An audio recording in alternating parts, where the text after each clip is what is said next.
Attaquez bien avec les talons. À droite, à gauche. Allez, pliez les genoux gauche, davantage. Parfait. La personne augmentée. En Europe, un exosquelette d'assistance est utilisé à des fins médicales pour la rééducation et l'aide à l'autonomie des personnes en situation de handicap. Cette expérience a été réalisée au pôle Saint-Hélier grâce aux mécènes du fonds de dotation Eureka. Nous avons une cellule recherche depuis une vingtaine d'années en effectuant des travaux d'études sur le handicap, sur la rééducation. Le constat qu'on a fait, c'est qu'il faut probablement rapprocher les mondes de l'innovation et de la santé avec des outils où on peut faire bouger les usages de manière beaucoup plus rapide.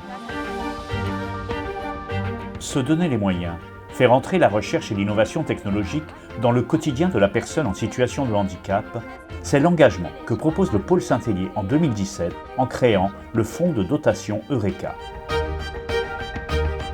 Le fonds de dotation, il a pour objectif de mobiliser les entrepreneurs, les mécènes qui vont avoir envie de s'associer à notre dynamique et à nos projets. C'est de faire en sorte que notre société inclusive le soit encore un petit peu plus demain et l'innovation technologique se mettra au service de cette société inclusive. Et c'est donc de changer le regard sur les difficultés, visibles ou non, que les personnes peuvent rencontrer dans leur quotidien. Madame Chopin, Oui. est-ce qu'on peut aller voir en complet ? Oui, tout à fait. On va réaliser le geste ensemble si vous voulez. Le pôle Saint-Hélier s'implique dans les projets innovants qui font leurs preuves jusqu'au domicile du patient. Avec le financement des lunettes connectées, l'hôpital Hors les Murs propose ainsi un nouveau modèle d'interaction à distance dans le cadre de la télémédecine. Et déjà, les équipes médicales imaginent la télémédecine de demain en exploitant les technologies de la réalité augmentée au service de l'auto-rééducation à domicile. Autant de projets qui favorisent l'accès aux soins pour tous sur l'ensemble du territoire, mais aussi jusqu'en Côte d'Ivoire où le fonds de dotation Eureka permet de partager les expertises pour améliorer les prises en charge. Le don, il peut être pluriel et avoir effectivement une diversité en termes de soutien. Il faut trouver des modèles de financement.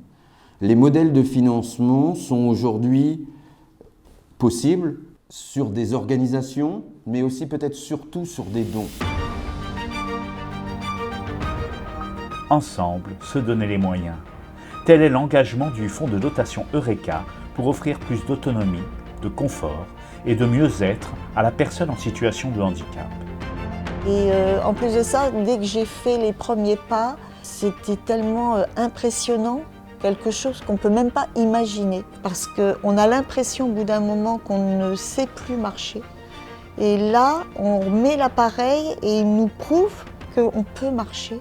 Et il nous aide à faire des choses qu'on ne faisait pas avant. Donc, merci beaucoup.